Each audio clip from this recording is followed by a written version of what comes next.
Hello everyone. आज बेटा हम 11th क्लास का चैप्टर नंबर फर्स्ट कंटिन्यू करेंगे। जो स्टार्ट करते हैं आज का सेशन और टॉपिक है हमारा लॉ ऑफ केमिकल कॉम्बिनेशन, जिनमें से हमने दो लॉ को स्टडी कर लिया था, law of conservation of mass and law of multiple proportions. आज का हमारा टॉपिक रहेगा law of constant compositions. Law of constant proportion,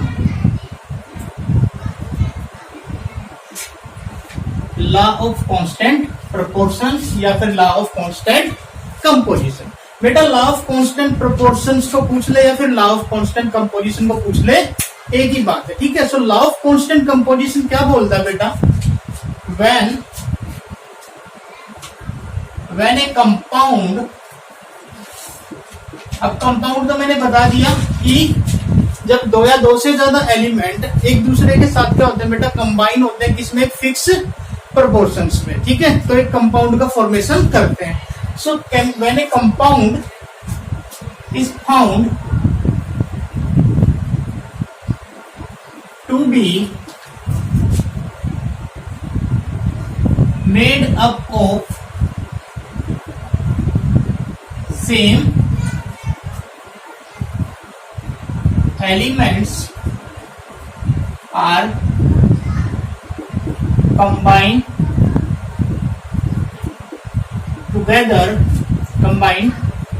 together in a fixed proportion,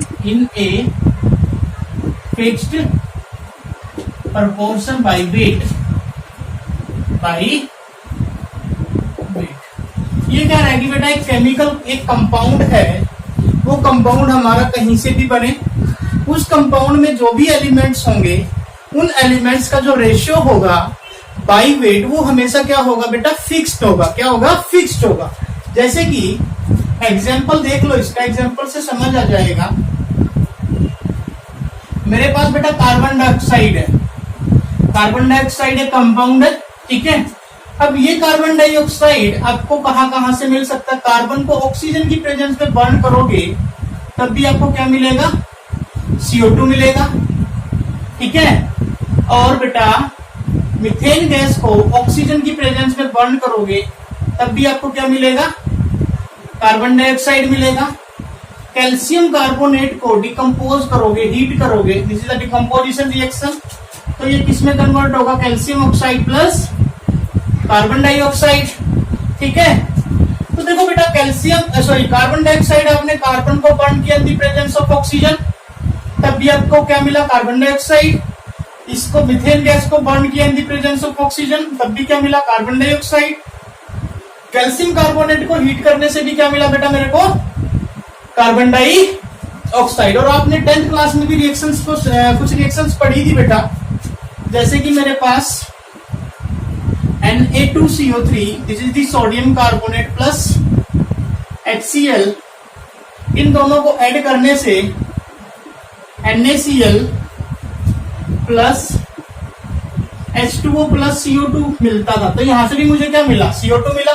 अब ये जो CO2 है ये कंपाउंड है, ये कंपाउंड कहां से बना बेटा? कार्बन को ऑक्सीजन की प्रेजेंस में, CH4 को ऑक्सीजन की प्रेजेंस में, कैल्शियम कार्बोनेट को हीट करने से भी कार्बन डाइऑक्साइड मिला, और सोडियम कार्बोनेट को HCl में डालने से भी क्या मिला मुझे? Carbon dioxide. अब आपको पता है कि ये जो कार्बन डाइऑक्साइड है ये दो एलिमेंट से मिलकर बना है, तो कार्बन और ऑक्सीजन, ठीक है। तो यहाँ पे देखो बेटा कार्बन का जो वेट है आपको पता है वो 12, ठीक है, 1 मोल का वेट 12 ग्राम। ऑक्सीजन के 1 मोल का वेट कितना बेटा? 16 ग्राम। तो यहाँ पे कितने हो जाएंगे? 232 ग्राम। तो बाई वेट यहाँ पे इनका रेशियो देखो बेटा, 12 इंटू 12:32, सिंपलेस्ट रेशियो क्या है बेटा? 3:8। तो ये रेशियो हमेशा क्या रहेगा? यहाँ पे फिक्स रहेगा कि एक केमिकल कंपाउंड कहीं से भी फाउंड आउट हो, कहीं से भी मिले, उसमें जो भी एलिमेंट्स होंगे बेटा, उन एलिमेंट्स का जो वेट होगा वो किसमें होगा? उन एलिमेंट्स का जो वेट होगा वो किसमें होगा? एक फिक्स प्रोपोर्शंस में होगा। उन एलिमेंट्स का जो वेट होगा बेटा वो किसमें होगा? एक फिक्स्ड प्रोपोर्शन में होगा। This is the law of constant proportions. तो एक एग्जांपल तो मैंने CO2 का दे दिया, ठीक है, दूसरा एग्जांपल मैं आपको वाटर का भी दिखा देता हूं, इसका स्क्रीनशॉट ले लो, आगे बढ़ते हैं। तो इसको मिटा देता हूं बेटा।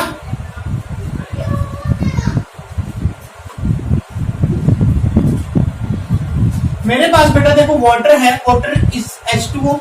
ये मुझे कहां से, this is the sea water भी ले सकते हो, अंडरग्राउंड वाटर,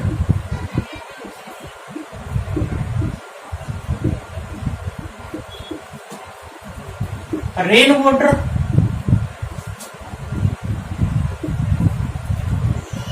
टैप वाटर, है ना, H2O। फॉर्मूला क्या रहेगा यहाँ पे, H2O ही रहेगा सबका, है ना। ये वाटर देखो कहीं से भी मिले, इसमें जो एलिमेंट्स हैं एक हाइड्रोजन और एक ऑक्सीजन। हाइड्रोजन का यहाँ पे वेट कितना बेटा, एक हाइड्रोजन का 1, तो 2 का कितना हो जाएगा 2, और ऑक्सीजन का कितना बेटा 16। तो ये रेशियो क्या रहेगा यहाँ पे, सिंपलेस्ट होल नंबर रेशियो में रहेगा, और क्या रहेगा 1:8 आपका फिक्स रहेगा। तो ये था आपका लॉ ऑफ कांस्टेंट प्रोपोर्शन, कि एक केमिकल कंपाउंड आपका कहीं से भी फाउंड आउट हो, कहीं से भी मिले, उस केमिकल कंपाउंड के अंदर जो भी एलिमेंट्स आपस में कंबाइन हुए हैं, उन एलिमेंट्स का जो वेट होगा बेटा वो एक फिक्स रेशियो में होगा, एक फिक्स्ड प्रोपोर्शन में होगा। This is the law of constant proportion. So इसको नोट करो बेटा, आगे बढ़ते हैं, ठीक है, नोट करो, चलते हैं आगे।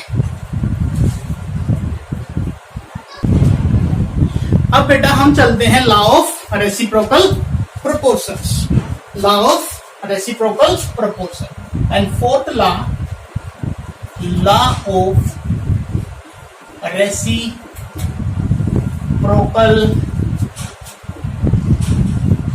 Proportion, law of reciprocal proportion. पहले ये समझ लो बेटा ये लॉ कहता क्या है, ठीक है। इस लॉ के बारे में पहले हम देख लेते हैं कि ये लॉ हमसे क्या कहता है और इसकी स्टेटमेंट क्या है, ठीक है। पहले स्टेटमेंट को देखते हैं। The ratio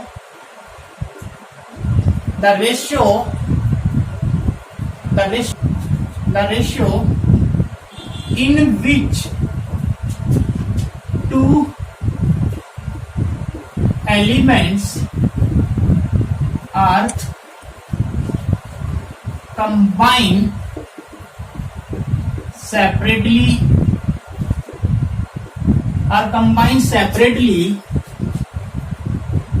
with a fixed weight of the third element.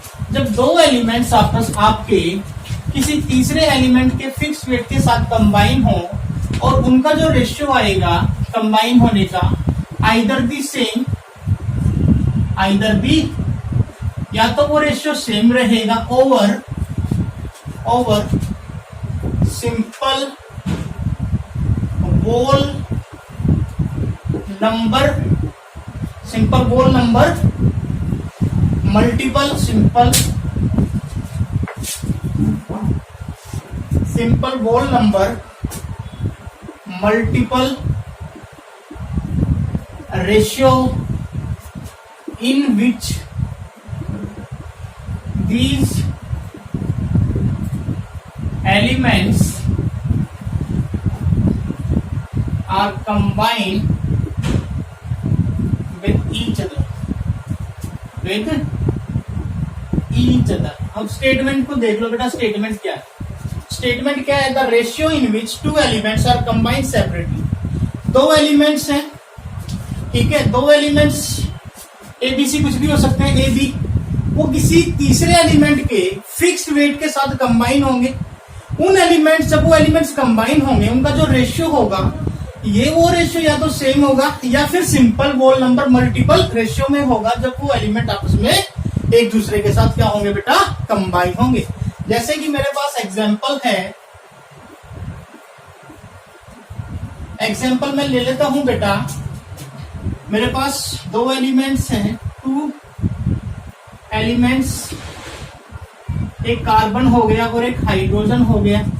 एक थर्ड एलिमेंट है मेरे पास, थर्ड, ये two elements carbon and hydrogen, और थर्ड एलिमेंट मेरा ऑक्सीजन हो गया। देखो बेटा स्टेटमेंट ध्यान से करनी है। Two elements are combined separately, दो एलिमेंट्स किसी तीसरे एलिमेंट के फिक्स वेट के साथ कंबाइन हो रहे हैं। कार्बन ऑक्सीजन के साथ कंबाइन होने पे CO2 बनाएगा, हाइड्रोजन ऑक्सीजन के साथ कंबाइन होने पे H2O बनाएगा। तो यहाँ पे CO2 में कार्बन और ऑक्सीजन का वेट देख लो, कार्बन का कितना है यहाँ पे 12, ऑक्सीजन का कितना 32। H2O के केस में देख लो, हाइड्रोजन और ऑक्सीजन, इसके केस में कितना, इसका 2 और इसका 16। ठीक है, अब यहाँ पे बेटा जो रेशियो आएगा कार्बन और हाइड्रोजन का, ठीक है, वो रेशियो आप यहां से फाइंड आउट करोगे, वो रेशियो आप यहां से फाइंड आउट करोगे। यहाँ पे देखो कार्बन का कितना 12 और हाइड्रोजन का कितना बेटा यहाँ पे 2। पर क्या यहाँ पे तीसरा एलिमेंट जो है ऑक्सीजन, क्या उसका फिक्स वेट है, क्या उसका फिक्स वेट है बेटा? यहाँ पे देखो ना, यहाँ पे ये 32 ये 16, इसको 2 से मल्टीप्लाई करने पे ये 16 हो जाएगा, है ना, ये 32 हो जाएगा। तो ये कितना हो जाएगा 4 इंटू 32 हो गया, है ना। तो यहाँ पे इसको भी यहाँ पे कितना लेना पड़ेगा, फिर 4 लेना पड़ेगा। तो इसको कंबाइन करने पे क्या आना चाहिए CH4, और यहाँ से मेरा क्या आ रहा है बेटा CH4।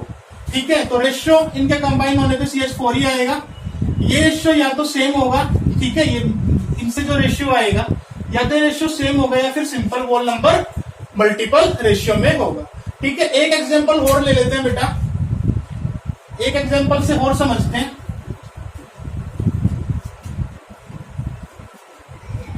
चलो मैं इसी को पढ़ाता हूं बेटा। अब की बार मैं कार्बन के वेट को फिक्स कर लूंगा, ठीक है, किसी भी एक वेट को फिक्स कर सकते हो। मैंने लिया बेटा हाइड्रोजन, ऑक्सीजन और कार्बन। यहाँ पे मैं कार्बन का वेट फिक्स करने वाला हूँ। ये दो एलिमेंट हैं, ये अलग अलग कंबाइन हुए। पहले कार्बन हाइड्रोजन के साथ कंबाइन होने पे CH4 बनाएगा।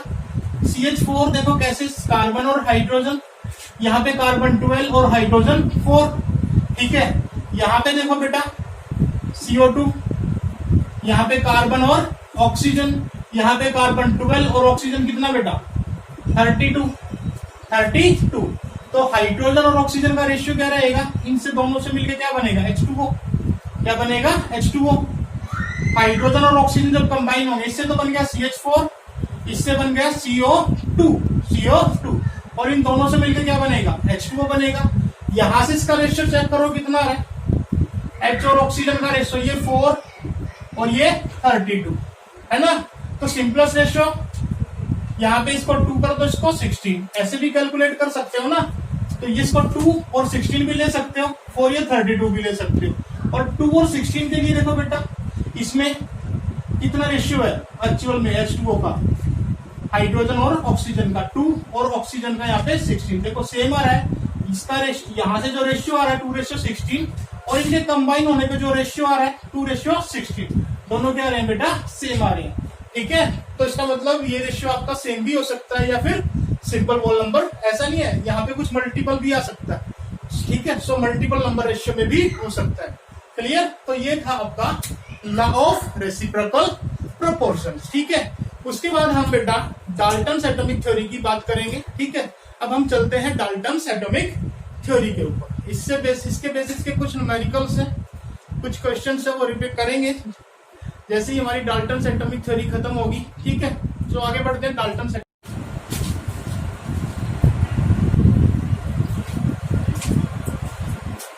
हेडिंग डाल लो बेटा, Dalton's atomic theory. Dalton's atomic theory, Dalton's की थ्योरी के बेटा कुछ पोस्टुलेट्स हैं। ठीक है, उन पोस्टुलेट्स को स्टडी करना है, वो पोस्टुलेट्स को अंडरस्टैंड करना है, समझना है वो पोस्टुलेट्स क्या बोलते हैं। मैटर के बारे में तो मैंने आप लोगों को पहले भी पढ़ाया था, है ना। मैटर की 3 स्टेट्स होती हैं, सॉलिड, लिक्विड एंड गैस। उससे आगे भी बढ़ोगे तो प्लाज्मा भी आ जाती है, बोस-आइंस्टीन भी आ जाती है। ठीक है, सो हमारे सिलेबस में जितना हम उसको ही स्टडी करेंगे। ठीक है, सो जो भी मैटर है, जैसे कि ये पेन भी एक मैटर है, ये बोर्ड भी एक मैटर है, मैं खुद भी एक मैटर हूं, है ना। हम मैटर से हमारे आसपास जितनी भी चीजें सारी की सारी क्या बेटा मैटर। और डाल्टन्स अपनी एटॉमिक थ्योरी में ये बोलता था कि जितने भी मैटर है, ठीक है, वो एक छोटे से पार्टिकल से मिलके बने, उस छोटे से पार्टिकल को एटम्स बोलते हैं। क्या बोलते हैं? एटम्स। तो first postulate, matter is made up of extremely small indivisible particle। इसको उसने क्या कहा बेटा? That is called atoms। उसने उसको एटम्स कहा। सेकंड पोस्टुलेट की बात करते हैं। फर्स्ट पोस्टुलेट तो समझ आ गया कि जितने भी आपके मैटर हैं वो सभी के सभी मैटर एक छोटे से पार्टिकल से मिलके बने हैं। उस पार्टिकल को आप according to Dalton's atomic theory क्या कहोगे? एटम्स कहोगे। अब जितने भी मैटर है, मान लो ये भी एक मैटर है और ये भी एक मैटर, तो इसमें भी एटम्स प्रेजेंट होगा, इसमें भी एटम्स प्रेजेंट होगा। ठीक है। तो डाल्टन्स अपने सेकंड पोस्टुलेट में ये बोलता था कि अलग अलग मैटर के या फिर अलग अलग एलिमेंट के जितने जो भी आपके एटम्स होंगे वो क्या होंगे बेटा? डिफरेंट होंगे। क्या होंगे? Different. So atoms of the different element,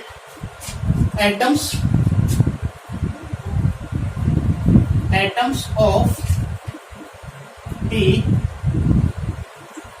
different elements are different in all respects। ठीक है, मतलब दैट इज साइज में भी अलग होंगे, मास में भी अलग होंगे, शेप में भी अलग होंगे और वॉल्यूम में भी अलग होंगे एटसेट्रा। ठीक है। तीसरा पोस्टुलेट डाल्टन क्या बोलता था? अब जैसे कि बेटा ये मार्कर है, अब इस मार्कर में ये भी एक मैटर ही तो है, इस मार्कर में बहुत सारे एटम्स प्रेजेंट होंगे क्योंकि मैटर तो एक छोटे से पार्टिकल से मिलकर बनता है एटम, तो इस मार्कर में बहुत सारे एटम्स प्रेजेंट होंगे। तो डाल्टन अपने पोस्टुलेट में ये बोलता था इसमें जितने भी नंबर ऑफ एटम्स प्रेजेंट हैं वो एटम्स, उन एटम्स का एक दूसरे एटम्स के रिस्पेक्ट में साइज भी सेम था, मास भी सेम है और उनका वॉल्यूम भी सेम होगा। सो तीसरा पोस्टुलेट ये बोलता है atoms of same element are identical in all respects. ठीक है, मतलब वो साइज में भी सेम होंगे, उनका मास भी सेम होगा, उनका वॉल्यूम भी सेम होगा एंड उनका शेप भी सेम होगा एक्सेट्रा। ठीक है। अब फोर्थ पोस्टुलेट की बात करें। फोर्थ पोस्टुलेट ये बोलता था डाल्टन कि अलग अलग एलिमेंट्स के एटम्स या फिर सेम एलिमेंट्स के एटम्स आपस में कंबाइन होके एक कंपाउंड का फॉर्मेशन करते हैं, एक कंपाउंड का फॉर्मेशन करते हैं। ठीक है। So atoms of the same element, atoms of the same element, atoms of the same elements या फिर different elements, different elements are combined together to form a compound, to form a compound atoms। ठीक है।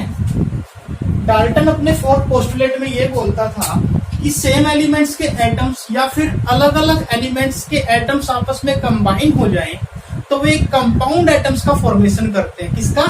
Compound atoms का। जैसे कि carbon और oxygen इनके atoms में मिल जाएं तो कंपाउंड बनेगा CO2। हाइड्रोजन प्लस ऑक्सीजन इनके एटम्स आपस में कंबाइन हो जाएं तो आपका कंपाउंड बनेगा H2। हाइड्रोजन से कंबाइन हो जाए तो आपका कंपाउंड बनेगा H2। ऑक्सीजन से कंबाइन हो जाए तो आपका कंपाउंड बनेगा ऑक्सीजन O2। ठीक है। तो ये था। और उसने फिफ्थ पोस्टुलेट में ये भी कहा atoms of the same element or different elements are combined in a simple whole number ratio. ठीक है,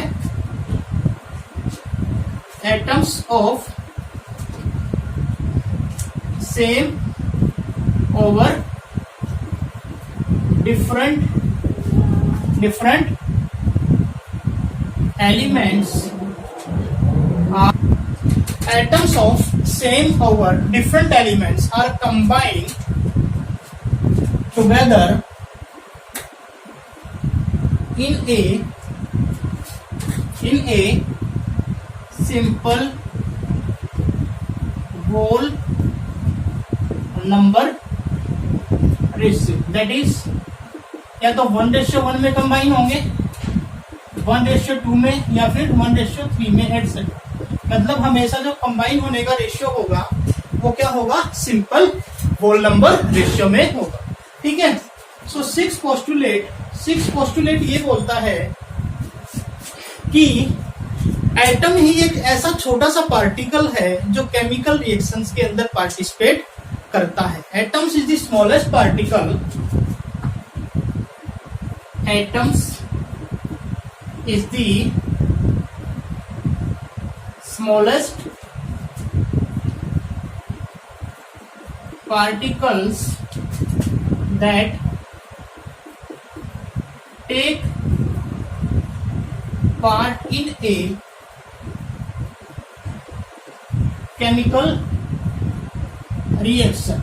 ठीक है, कि जो केमिकल रिएक्शन में जो मैटर का पार्टिसिपेशन होता है वो मैटर के एटम्स का पार्टिसिपेशन होता है. मतलब जो छोटा सा पार्टिकल है, और डाल्टन ने उस छोटे से पार्टिकल को क्या कहा बेटा, एटम्स कहा, कि एटम केमिकल कॉम्बिनेशन के अंदर पार्टिसिपेट करता है. Atom is the smallest particle that take part in a chemical reaction. और उसका जो लास्ट पोस्टुलेट था बेटा वो मैं यहां पे लिख रहा हूं, 7 नंबर वाला.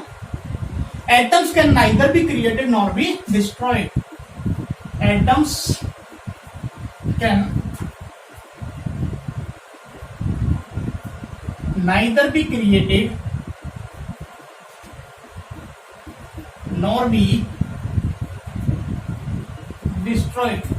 ना तो एटम को आप क्रिएट कर सकते हो, ना ही एटम को आप डिस्ट्रॉय कर सकते हो, ना ही आप एटम का विनाश कर सकते हो. ठीक है. तो ये कुछ पोस्टुलेट्स हैं जो आप लोगों को याद रखने हैं. ठीक है. और ये पोस्टुलेट सही भी है. कुछ पोस्टुलेट्स हैं, कुछ लिमिटेशंस है डाल्टन्स की, जिससे इसकी कुछ पोस्टुलेट्स फेल हो गए थे. पर बेटा जो जेन्युइन रीजन थे वो डाल्टन ने ही दिए थे. एटम के बारे में डाल्टन ने ही बोला था. डाल्टन ने ही एटम की डेफिनेशन दी थी, जिससे लोगों ने एटम्स के बारे में स्टडी करना स्टार्ट किया. डाल्टन से पहले किसी ने एटम्स के बारे में बात ही नहीं की थी.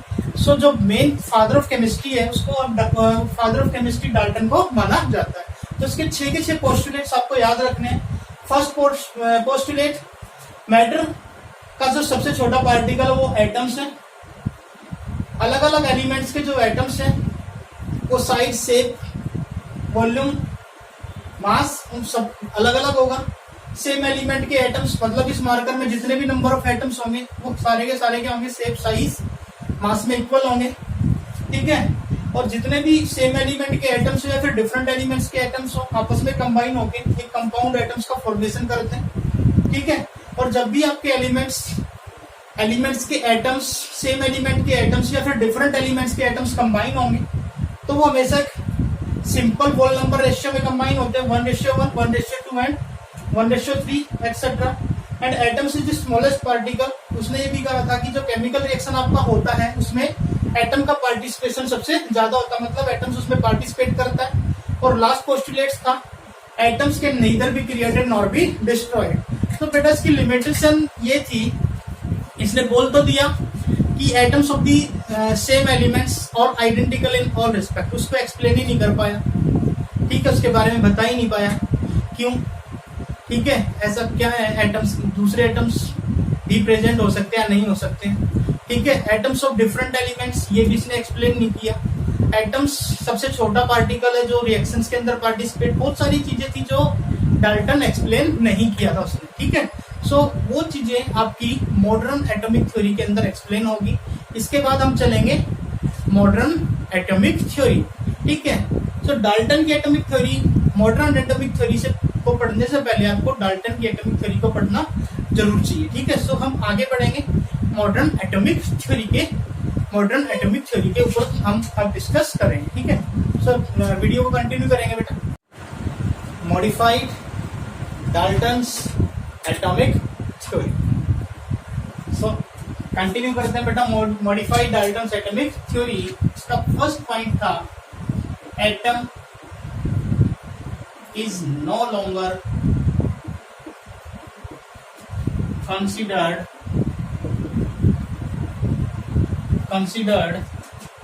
to be indivisible, मतलब डाल्टन्स तो ये बोलता था कि एटम एक छोटा सा पार्टिकल है जिसको डिवाइड ही नहीं किया जा सकता, indivisible particle, that is called atom. बोला था ना, matter is made up of extremely small indivisible particle, that is called atoms. पर मॉडिफाइड डाल्टन्स एटॉमिक थ्योरी में इसको लंबे समय तक इस चीज को नहीं माना गया। उन्होंने आगे क्या पाया बेटा कि जो एटम है atom has a complex structure, it has a complex structure. Atom का भी स्ट्रक्चर कॉम्प्लेक्स है, मतलब atom is also made up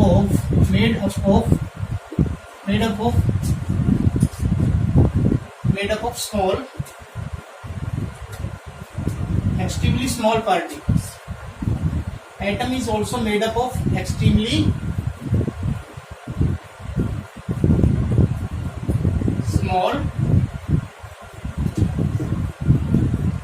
particles, electrons,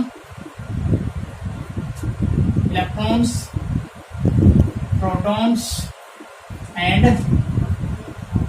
neutrons. मतलब एटम का कॉम्प्लेक्स स्ट्रक्चर है बेटा। एटम भी किसी न किसी छोटे छोटे पार्टिकल से मिलकर बना है, जिनको इलेक्ट्रॉन, प्रोटॉन एंड न्यूट्रॉन बोलते हैं, ठीक है।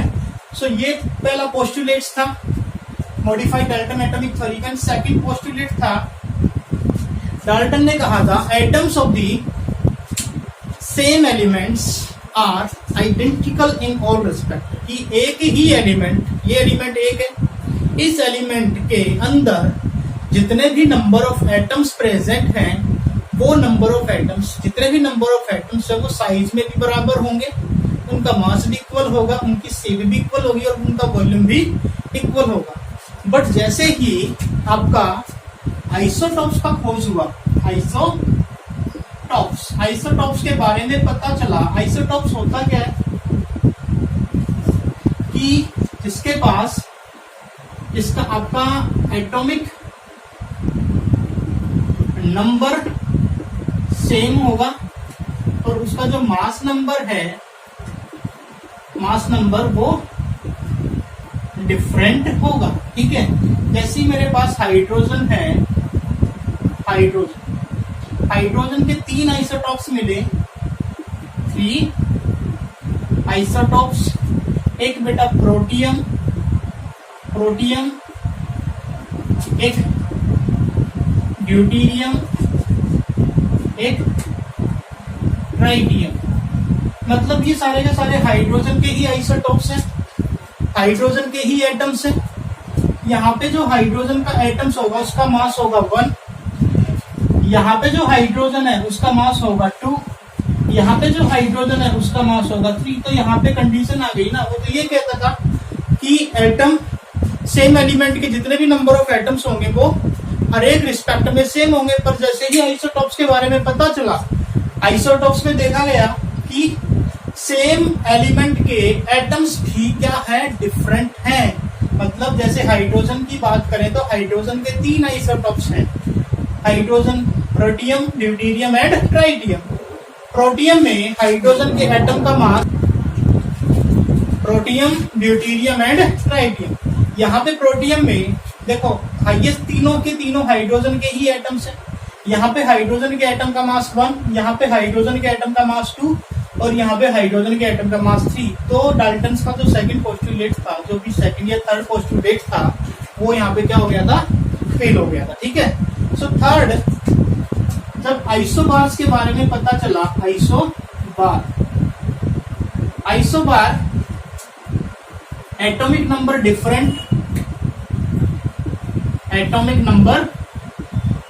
डिफरेंट, और मास नंबर सेम। ऐसे एलिमेंट जिनका एटॉमिक नंबर डिफरेंट होगा और मास नंबर सेम होगा। अब जैसे कैल्शियम की और आर्गन की बात करें, ये दोनों ही एलिमेंट अलग अलग है। इसका एटॉमिक नंबर 20, इसका एटॉमिक नंबर 18। ठीक है, इसका एटॉमिक नंबर 18, इसका मास देखें बेटा 40, इसका भी मास कितना 40।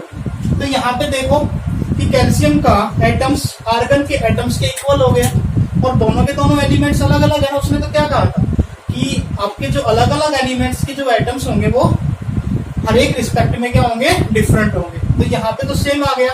तो ये था बेटा थर्ड पोस्टुलेट। एंड आगे बढ़ते हैं। मॉडिफाइड डाल्टन्स एटॉमिक थ्योरी के 3 पोस्टुलेट्स हम स्टडी कर चुके हैं। नंबर इसका स्क्रीनशॉट लो। फोर्थ नंबर की अगर बात करें,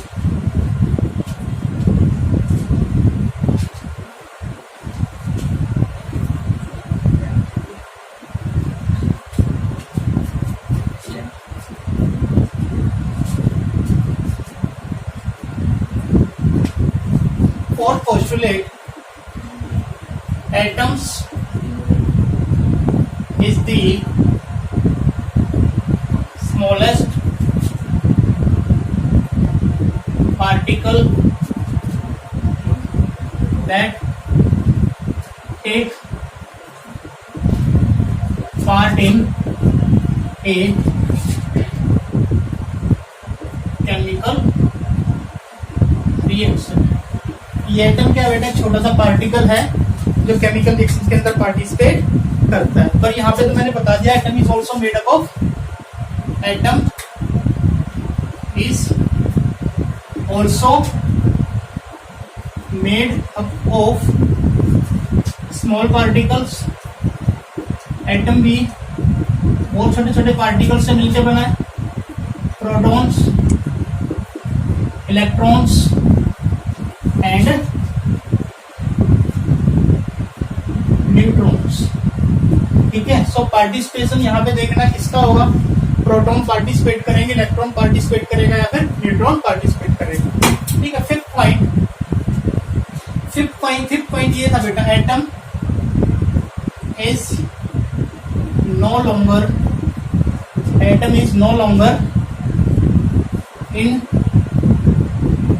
इंडेस्ट्रक्टिबल। ये एटम का आप विनाश नहीं कर सकते, एटम को आप डिस्ट्रॉय नहीं कर सकते। ठीक है। और जब हम केमिकल न्यूक्लियर रिएक्शन करते हैं, न्यूक्लियर रिएक्शन हम एटम को डिवाइड भी कर सकते हैं, एटम को हम किसी दूसरे एटम में कन्वर्ट भी कर सकते हैं। ठीक है।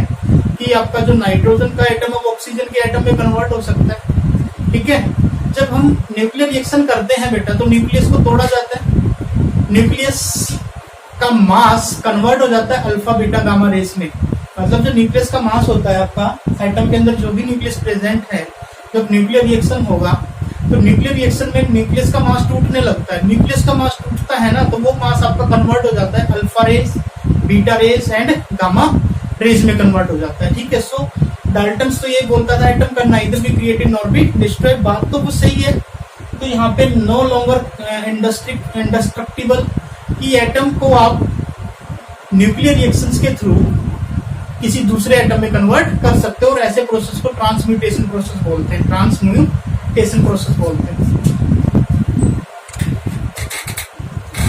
तो बेटा मैंने बता दिया, जब भी हम कोई न्यूक्लियर रिएक्शन करते हैं, ठीक है, न्यूक्लियर रिएक्शन की हम किसी भी एटम के ऊपर अल्फा रेस की बम्बार्डमेंट कराते हैं, अल्फा रेस किसी एटम पे हम डालते हैं, तो वो एटम्स आपका कन्वर्ट हो जाता है किसी दूसरे एटम्स में। तो उसमें होता क्या बेटा, जो आपका एक एटम से जो एटम्स आपका दूसरे एटम्स में कन्वर्ट हुआ ना, तो उसका कुछ जो मास है न्यूक्लियस का, वो एनर्जी में कन्वर्ट हो जाता है, energy in the form of alpha rays, beta rays and gamma rays, ठीक है। सो यहाँ पे यही लिखा है कि by carrying out nuclear reaction, जब भी कोई न्यूक्लियर रिएक्शन होगा, so atoms of an element, किसी भी एलिमेंट का एटम्स में भी कन्वर्ट चेंज इनटू अनदर, किसी दूसरे एलिमेंट के एटम्स में चेंज हो जाएगा। जैसे कि नाइट्रोजन का एटम चेंज हो सकता है किसमें, ऑक्सीजन के एटम्स में, कब होगा, जब हम उस पे अल्फा रेज की बम्बार्डमेंट करवा देंगे।